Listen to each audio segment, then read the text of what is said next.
Assalamu alaikum guys.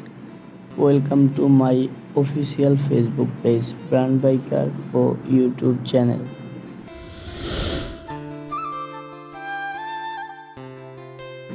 কেমন আছেন সবাই? আশা করি ভালোই আছেন। আমিও আলহামদুলিল্লাহ আপনাদের দোয়াতে ভালোই আছি। এটা আমার ফার্স্ট মোটোব্লগ, জানি না কতটা সুন্দর হয়েছে।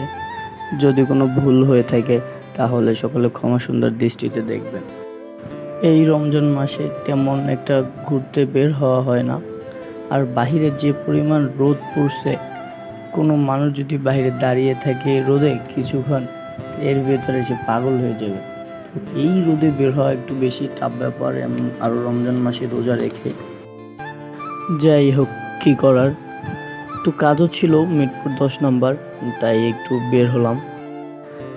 বের যেহেতু হয়ে গেলাম তাহলে একটা ভিডিও করা যাক। আর ধানমন্ডির এখানে এত পরিমাণ জ্যাম ছিল, তো আরও ঈদের সময় জ্যাম থাকাটা স্বাভাবিক। যাই হোক, প্যারানাই চিল। আর অনেক দিন গাড়ি নিয়ে বের হওয়া হয় নাই, তাই গাড়িতে একটু ফুয়েলও কম ছিল। চলেন সবার আগে একটু ফুয়েল লোড করে নেই।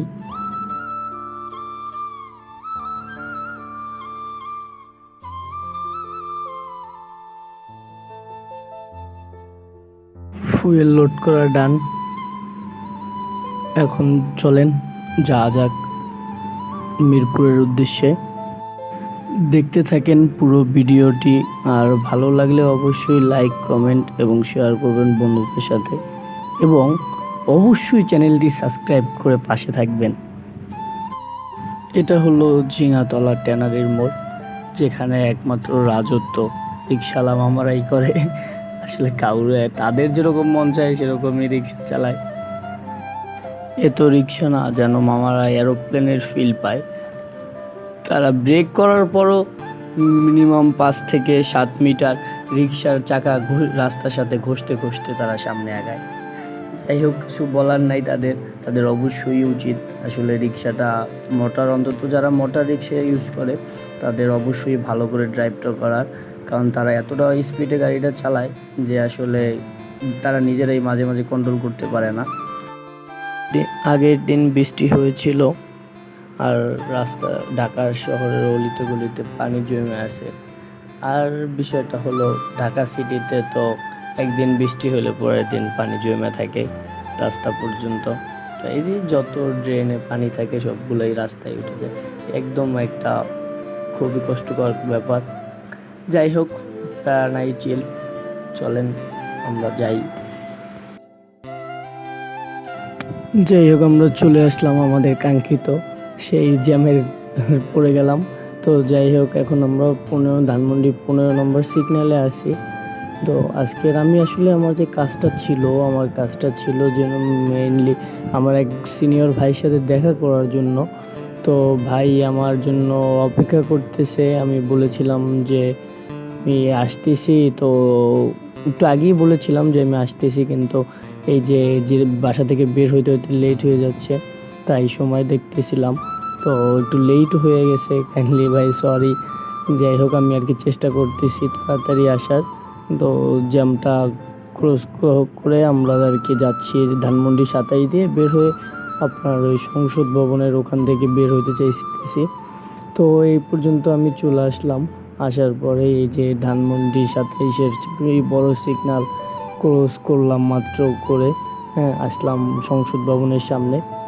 এখানে সিগন্যাল পড়ে গেছে। যাই হোক, যেদিনকার একটু বেশি তাড়া থাকে তখনকার একটু বেশি প্রবলেম হয়, আসলে ইস্যু না, কারণ কেয়ার করার। তারপর ফাইনালি আসলে আমাদের তকদিরটা ওদিনকার অনেক ভালো ছিল। আইসা কয়েক সেকেন্ড দাঁড়ানোর পরেই আমাদের সিগন্যালটা ছেড়ে দেয়। তো এখান থেকে তো মোটামুটি যেতে এখনও আমার 20 মিনিটের মতন সময় লাগবে। তো চলেন একটা গান শুনতে শুনতে চলে যাওয়া যাক। Let's go.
বিজয় সরণি এসে তো সিগনালে পড়ে গেলাম।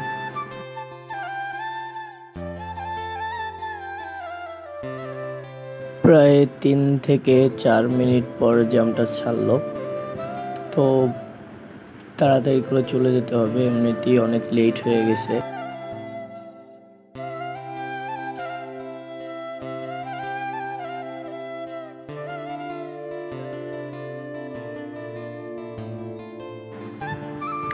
এসেই দেখলাম সিগন্যাল এখানেও, যে কি করার।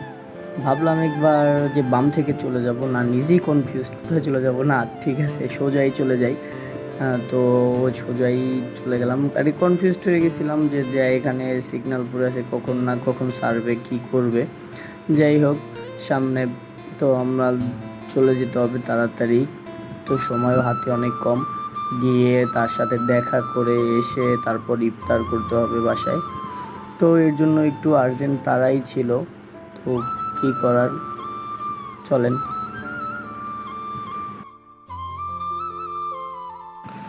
দেখতে দেখতে আমরা আগারগাঁও চলে আসলাম। আগারগাঁও তো চলে আসলাম, কিন্তু আগারগাঁও আসলাম এখানে এসে সিগনালে পড়বো না, এরকম তো আসলে হয় না। এটা তো আসলে হিসাবের বাহিরে চলে যায় তাহলে। তো যাই হোক, সেখানে এসে সিগন্যালটা প্রায় কত 5 থেকে 7 মিনিটের বেশি ছিল। যাই হোক, কী করার, ঢাকা সিটিতে আসলে এই যে সব কিছু ভালো লাগে, কিন্তু এই জ্যামটা আসলে খুব বিরক্তকর লাগে। তার উপরে যে রাস্তার বাম সাইড থেকে যায় বাইক, তো অন্তত তোমরা একটু তো বাইকদের একটু সাইড দিবা না, তা সিএনজি রিক্সা যেই যা পারে ওই চলে আসে বামে। তাই যাই হোক, আসলে এটা কোনো দিনও ঠিক হওয়ার না, আর ঠিক হবেও না। কেয়ার করার, আমরা ক্রস করলাম আগারগাঁও সিগন্যাল ক্রস করে যাচ্ছিলাম। সময়ও আমাদের হাতে খুবই কম ছিল। আর একটা বিষয় সব থেকে যেটা আমার খারাপ লাগে, সেটা হলো এই যে ঢাকা সিটির যে পাবলিক বাসগুলো, এগুলো, আরে ভাই রাস্তা তো ফুল ওনাদের নিজেদের, কি বলবো ভাই, ওনারা কখনো না কাউরে সাইড দিবে, রাস্তার মাঝখানে গিয়ে যেমন খুশি তেমন দাঁড়িয়ে যাত্রী উঠাবে নামাবে। আমরা এই দেশে আসলে ভাড়াটিয়া, ওনারাই এই দেশের জনগণ।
ফাইনালি আমরা চলে আসলাম আমাদের কাঙ্ক্ষিত লক্ষ্যে।